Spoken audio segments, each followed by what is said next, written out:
A dynamic leader with a heart of gold and a huge helping hand. Today's guest has been on the top of the corporate ladder with great successes, but is no stranger to heartache and pain. Stay tuned to hear her incredible story.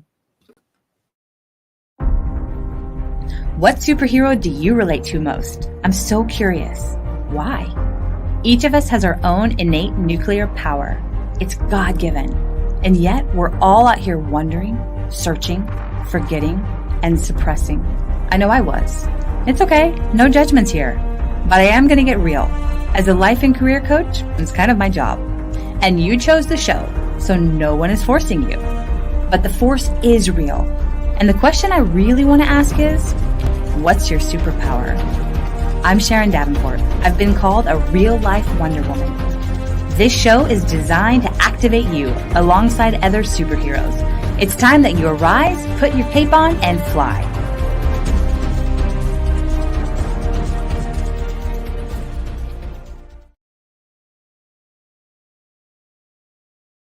From the boardroom to the beach, Laura Evans uses her experiences to serve, guide, and inspire others. As a career advisor, she helps get you praised, promoted, and paid. Laura loves helping burned out professionals step into leadership, leverage teamwork, and navigate office politics. Founder of Trust Your Gut Feelings, she serves individuals in their unique journey for mental wellness by optimizing the mind-gut connection through a holistic platform of life-changing products, programs, and community of people.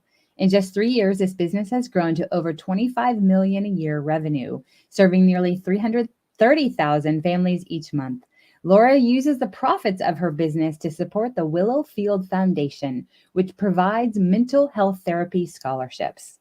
Welcome, Laura. We're delighted to have you here with us today. Thank you, Sharon. It's an honor for me to be here. Thank you so much. Oh, absolutely. I just adore you. And I'm sure that our listeners and our friends listening will too. And so, the question that I love to ask our guests who come on here is, who is your favorite superhero and why? Well, I grew up watching Wonder Woman and Batman. So I really sort of feel like my favorite superhero is a combination between the two. Oh. I loved all the animation of the pow pow in the Batman series. If any of you guys are in my age group or remember growing up watching that. And I just loved the empowerment of Wonder Woman that I felt like, it wasn't just a man that could be a superhero, that a woman could be a superhero too. So that would have to be my answer. I love it. I love the combination of them as well. And it's kind of funny. I, of course, love Wonder Woman. My husband is a huge Batman fan. So it's fun that you put them together. And yeah, it's like pow, kapow, all the fun. Bam, wham, all of those. So fun. So what would you say is your unique superpower and how do you use it in your day to day? Well, my unique superpower, I would say, is clearing a path. And whether it is clearing a path on the journey that we had as a family, or whether is clearing a path as I help people in their career and help develop businesses, or help somebody solve maybe some health issues that they're having, I just love to clear a path. And I also find, and people tell me that I'm able to appear and remain calm in a storm. And that helps them feel more calm and more confident. Sometimes on the inside, I don't always feel calm, but people tell me that. And so I believe that people around you really know you well and can sometimes speak life or speak things over you that you're not aware of yourself. So people tell me that. I would have to agree with them just in getting to know you. And, you and I have gotten to talk on some deep levels about some different things. And it has been an honor and a joy to have those conversations. And you have this calmness about you that translates to those that you're connecting with. And so I would have to definitely agree with people who say that too. That's definitely a superpower of yours. So I love Thank it. you. So I would love for our friends listening to be able to get to know you a little bit more, to be able to hear some of your story, because it is a powerful and dynamic personal story. And if you don't mind sharing about your personal story and about how you came to be connected with the Willow Field Foundation. Sure. So, as you mentioned in the intro, my background is being an executive. I was executive for some very major brands and even president for billion-dollar brands. So, I have to say that my career was a priority for me. And I felt like that was the way it was supposed to be because I was providing for our family through my Right. career. And I got to a place in life where I just felt really strongly convicted Mm, that I was out of balance in my priorities. And my children were growing up so fast. I'm a blessed mom of 4 children. And I just saw these milestones in their life flying by that I mm, was missing and missing and missing. And so I listened to that conviction of that I needed better balance. And I took a step in obedience to that of walking away from my career in a prime time of my career. wow. But I just trusted and believed, and I'm very faith based, and I trusted and Mhm. believed that God had a better, bigger plan for me, That's and I right. was just going to follow. And I knew my family was something that He had given to me, and that that was absolutely a priority and should be a priority in my life. Yes. So why I set that up is because within a year and a half of me walking away from my corporate position and being available more as a parent, building a business independently at home, one of Mhm. our teenage daughters attempted suicide, Mm, and that hurts, and her hurt mm, a lot, and not being able to figure out how to resolve it, and then thrown into what do we do, how do we help her, who do we go to, where do we mhm. go to. And we went through this journey as a family, and thankfully I will shortcut it real quickly to say this daughter's doing super well. She is at a university, she's studying to be a plant biologist, and Oh, she is doing really, really well. But it was her journey of healing around having been sexually abused and trafficked. And that's mm, right. We lived in a normal neighborhood, and these things happen in normal neighborhoods. This is wow. not just something that somebody's kidnapped, or what you may see. It happens normally. She never spent the night away from us. She was not with someone that had any kind of abuse record or was on any kind of a list. He was Mm, the most popular dad in the neighborhood. It was mm, her best friend's dad, and he used all of the children in inappropriate content creation and also abuse.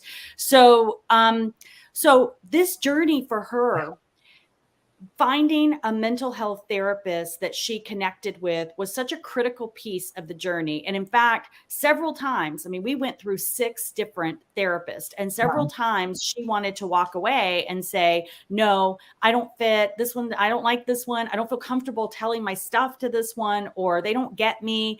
Mm, I don't need it. I don't want it. And I was very clear on, no, you do need someone you can talk to. And maybe it's not that person, but we're going to find the person for you.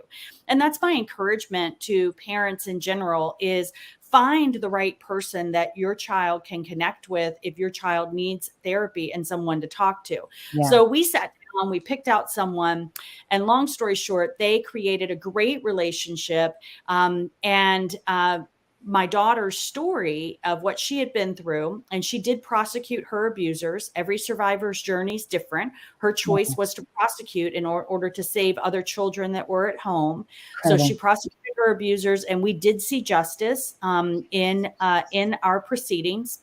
Mm, But she inspired this therapist to create a foundation that would provide mental health therapy scholarships for other especially abused children who didn't have access, because right. out of all the children that were abused in this situation, many of them did not have parents that could afford to go to whatever therapist they need, or that could encourage them to go seek therapy. And so my daughter was super grateful for what she had available, Right.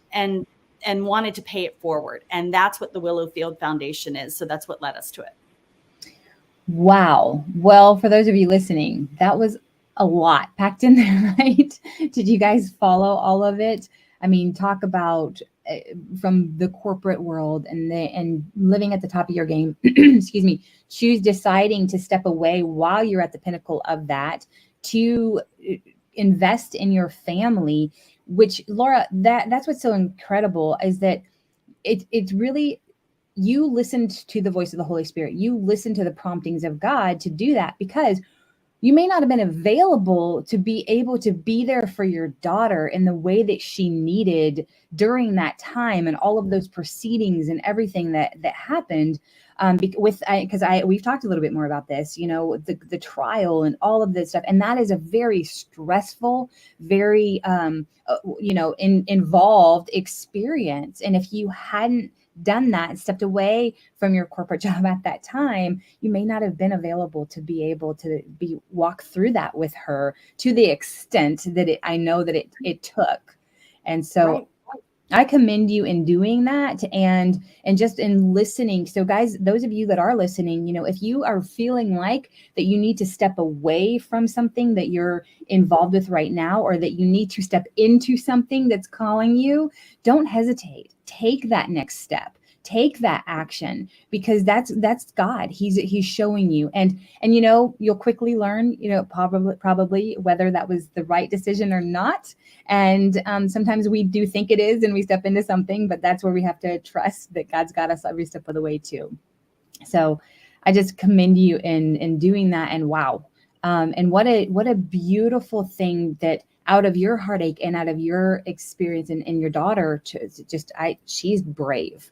And I have so much respect for her in telling her story and going after those that harmed her and so many others. That takes a tremendous amount of grit and courage. So, wow. Yeah. So you've touched on it just a little bit, and I'd love to just hear from you a little bit more about this. But how has faith, been there and brought you through this journey and in your experiences in life in general? How has that come into play for you? Yeah, I think all of us would love to say anytime we felt that prompting, that we followed that prompting, and we've led that kind of spirit-filled journey in life of surrendering to the next thing, the next right thing that we feel prompted. But I can assure you that that is not my whole story. My life is not littered with that. And it doesn't matter where you are, anyone that's listening, in where your journey is. Today's a new day. Today's a new day. You can start now. And for me, this very emotional life or death situation put me to my knees of surrendering to God and seeking him in a level that I had never before, because I'm such a type A personality that I'm used to being in control of things and planning things. And these circumstances around my daughter's mental health as a PTSD survivor, and suicidal ideation, and then the choice to prosecute and everything we went through in the 3 years for justice, that was all out of my control. I could not do anything. Now, I could use my leadership skills to follow up with the detectives and to organize things and to create refuge for my daughter at times when she needed it. I could use my leadership and planning skills to do those kind of things. But to really control the circumstances, I had to completely and utterly surrender. And I'm glad I learned that lesson, because it's such a better way to live life. To know that God goes before you, and that he already knows what's going to happen. And if you're willing to surrender the circumstances that are out of your control. Now, things that are in our control is that we show up on time to a meeting, or that we work and earn money so that we can feed our family. I mean, there are things that are within our control, but to let the things that are not within your control, surrender those to him, was such an important lesson for me. And I feel like he connected back with me, and I felt seen on that, in how the Field Foundation got its name. So can I share a little bit about how that please came about? do.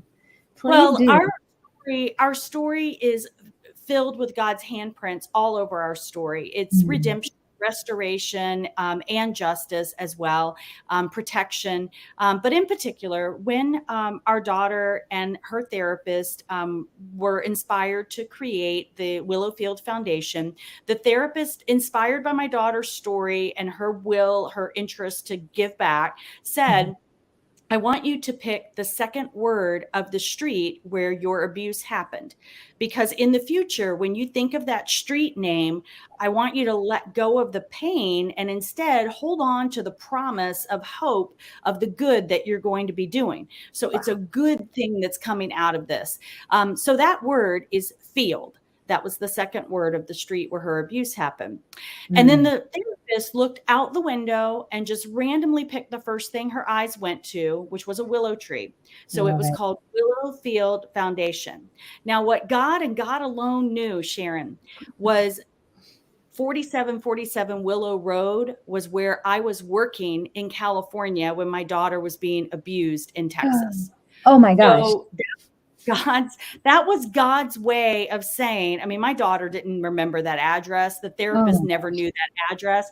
That was God and God alone saying to me, I want you to let go of the pain, and I want you to let go of the guilt as a mom, and I want you to let go of the shame that you feel I felt I wasn't there to do my one job to protect my child, and I should have, all these things. And God said to me, you need to let go of that, because I'm going to do something really big and really good for so many others because of your obedience and because of your trusting in me in this circumstance. So the Willowfield Foundation.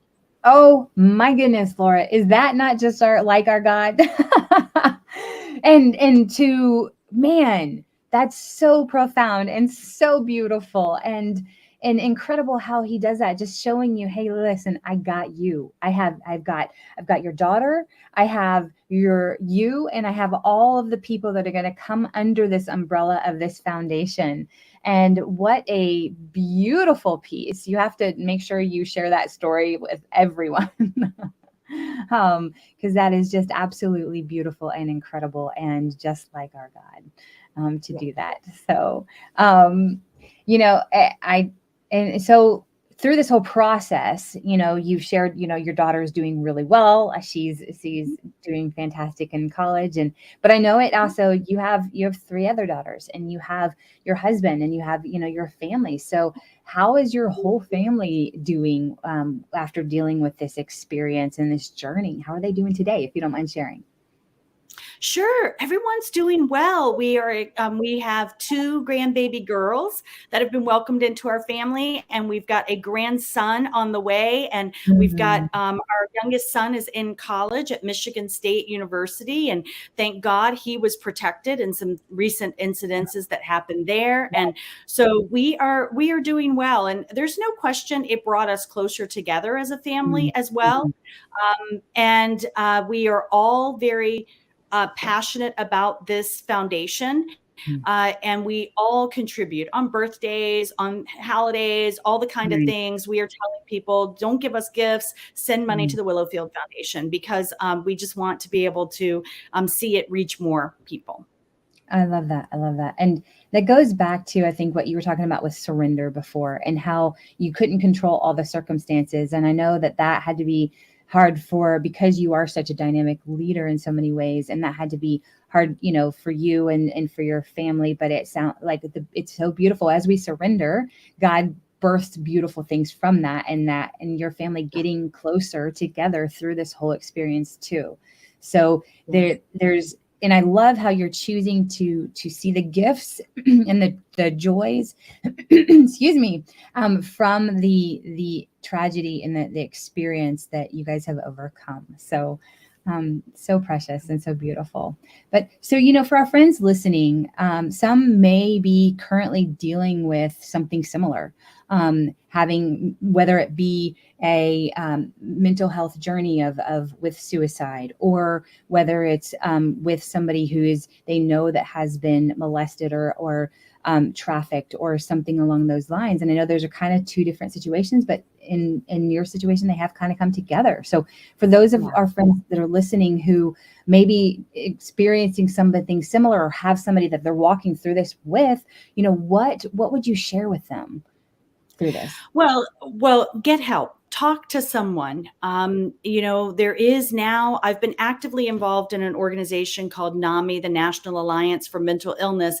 And thankfully, due to the advocacy that organization has done, we have helped create a 988 number. So Oh, wow. instead of a 911 number for emergency calls, there needed to be something for a mental health crisis, Yeah. because an emergency that has potential criminal affiliations is a very different response than someone that's having a mental health crisis. So Absolutely. 988 in particular is a suicide hotline. So it's easy to remember. 988. And I would just encourage, those phones are staffed with experienced, caring staff that will be a resource to talk to through things Mhm. like that. There are also hotlines for abuse, and I also speak on ending the silence to high schools about suicide prevention. And one of the things that I encourage the high schoolers to do is, they usually know, your friend has usually said something to you or indicated something to you. And in our particular story, but for the grace of God, that one of our daughter's friends came and alerted us Wow. before our daughter was able to proceed with her plans. And so Mhm. we were able to intervene in her suicide attempt that day, because her friend was willing to sacrifice their relationship to alert us. And Wow. if we teach, if you see or hear something, say something. Find a trusted adult, a guidance counselor, a pastor, a parent, a friend's parent. Mhm. Find someone. And for those of us that are parents, I'm also a facilitator of Darkness to Light, which is a Mhm. child sexual abuse prevention organization. They have amazing resources online, free resources that you can go and look at for how to begin talking with your children about what is okay and what's not okay, Yeah, how so to good. talk with your teen about how to ask, what is consent, how to get consent Mhm. in terms of their dating life, and even what to do if you do have the child of one of your friends comes to you and says that they've been sexually abused. Where do you go? What do you do? All of those resources are free on the Darkness to Light website. And I encourage any adults that are around children to educate themselves about it. It's these things happen in the cloak of darkness. And when we get uncomfortable talking about these things, because these are not comfortable things to talk about, Right. but when we get uncomfortable talking about it, we shine a bright light and expose it so that it has less power and control to hurt us and to hurt our family and our children. So good. Man, I love all these resources. This is Mhm. incredible, Laura, and so needed and so good. And I'm going to check it out because, my son is 10 and we have had little conversations with him, but luckily he's still extremely innocent because of where he's gone to school and stuff. But we know that he's coming into teenagehood. And so, no, I'm going to check that out myself personally, too. So thank you for sharing that as well. So good. So much here. So, and like, okay, now we're going to like pivot. We're going to switch gears a little bit. And you are amazing and do multiple things. Like we've mentioned, you've worked in the high level corporate world, and possibly experienced, burnout yourself. So there might be some coaches listening here to this call, or some professionals that are dealing with burnout themselves. So, and I know you've helped coach many professionals with that. So, what would you tell somebody who is maybe experiencing burnout for themselves? Well, it goes back to the lesson I learned about surrender. Mm. I find that the greatest amount of burnout occurred for me when I tried to control everything. The more I tried to control everything and the more I felt responsible for everything, we are not responsible for how other people act. We're not responsible for how other people feel.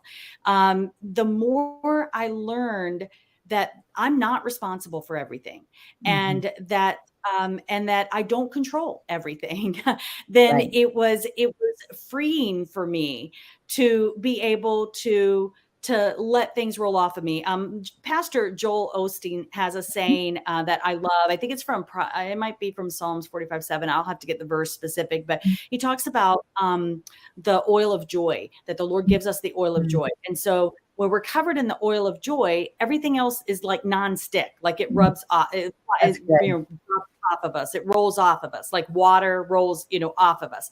So I try to remember that I'm covered in the joy of oil from the Lord, and I'm not going to let things stick to me. I'm going to let them bounce off me, because what people think, what people say, what people do is not my responsibility. All I Mhm. can control and be responsible for is my relationship with the Lord, and my seeking Him, and my surrender to Him, and what I can do. And so that has helped me not be as burnout as I used to be.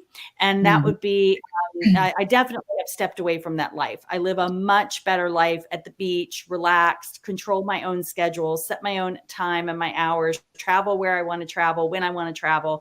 So it's definitely the opposite of what I was doing before. I love that. And, so true about when we try to control is when things get more out of control. Right. And I recently was on a retreat to Costa Rica with an amazing group of women. And we were able to worship, praise and worship on the beach. We rode ATVs. We learned to surf. It was such an incredible time. And then we had time to relax, time to worship, like I said, worship, and then also to journal and to think, and then time together to go deeper with one another. And everybody had a breakthrough. But one of the things that was really hard at first, but such a relief, was that the incredible Tamara Andress was the one. She put the retreat on, and she actually said, and we were like, okay, what's our schedule? She's like, you're gonna know when to show up and what to wear, and I'll tell you before. We had to know schedule. Like, we couldn't control anything. We were completely out of control. It was the most incredible retreat I have ever been on because we had no control. She would say, tomorrow, show up. You need to be ready 8 o'clock, and you need to be wearing sporty beachwear, or Mhm. whatever. And it was, so when we give up control, when we let it go, I had so much more relaxation, rejuvenation, freedom.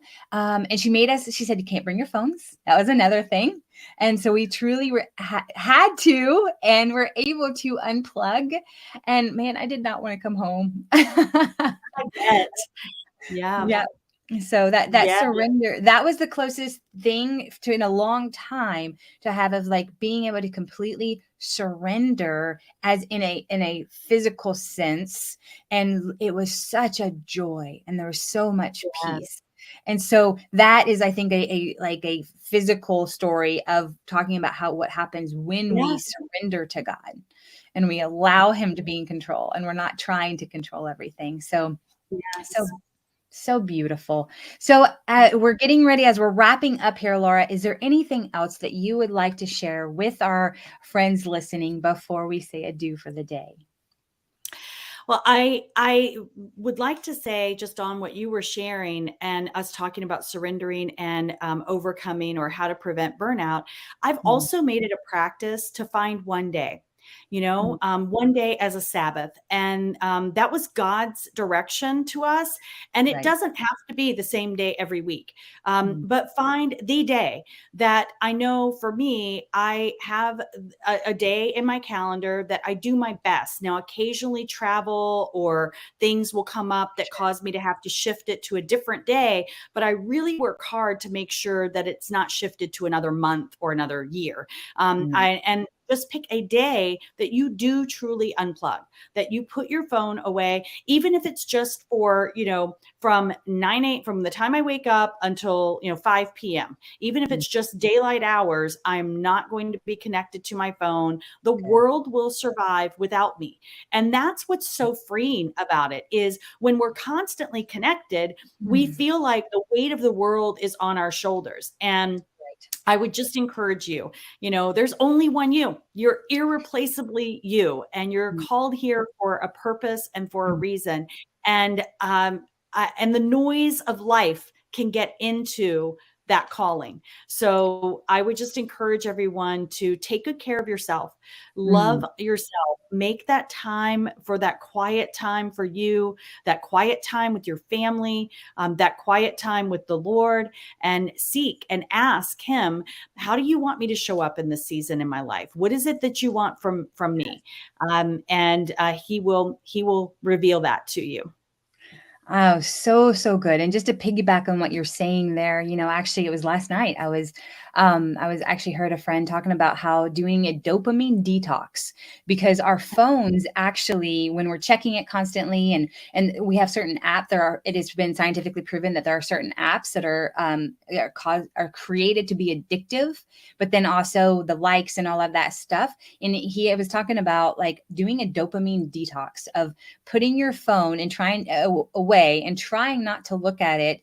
Sometimes it might be only half an hour, but then try to stretch that to an hour, then trying to do that for a couple hours and see how long you can go without a screen, the computer or the phone, and see how much more time is extended, and do that dopamine detox. And like you're saying, that one day, maybe that be your day to do a dopamine detox. It says he was talking about how it's proven you're more productive. You actually are less stressed. There's so much to that with doing a dopamine detox, and exactly what you're saying. So that's incredible. And, we were out of power here for 35 hours recently with some storms that came through. I felt like the days lasted forever because I still had my phone, but I really actually took that time just coming back from Costa Rica to not go to my phone and not to do that. And it was so refreshing. I had more conversations with family members. The neighbors were out talking. We connected. It was this incredible thing. And I was like, and we had, the weather was okay outside. It got a little chilly. We did a fire, but it was a beautiful thing. So exactly what you're saying, it's priceless to take those moments and remember what it's like to slow down and to unplug and detox a little bit. So, so good. Thank you so much, Laura. I love your passion. I love your wisdom. Thank you for sharing it with all of us. And guys, you can support the Willowfield Foundation by visiting their website, thewillowfieldfoundation.org. And also remember the number 988 if you have somebody with mental health issues or that is struggling there. As always, those of you, my friends listening, thank you for joining us today. And hey, listen, if this podcast brought you value or impacted you in a positive way, please like, comment, and subscribe, and share it with a friend that could benefit from it too. Thanks again, and we'll be back with our next amazing modern day superhero in approximately 2 weeks or so. Until then, and as always, go use your unique superpower to change someone's life for the better today. Thank you again, Laura, and bye for now. What superhero do you relate to most? I'm so curious. Why?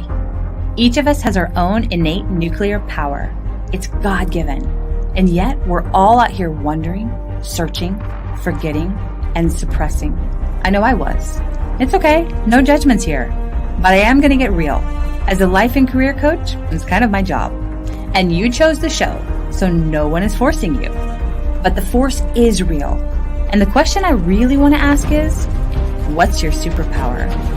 I'm Sharon Davenport. I've been called a real-life Wonder Woman. This show is designed to activate you alongside other superheroes. It's time that you arise, put your cape on, and fly.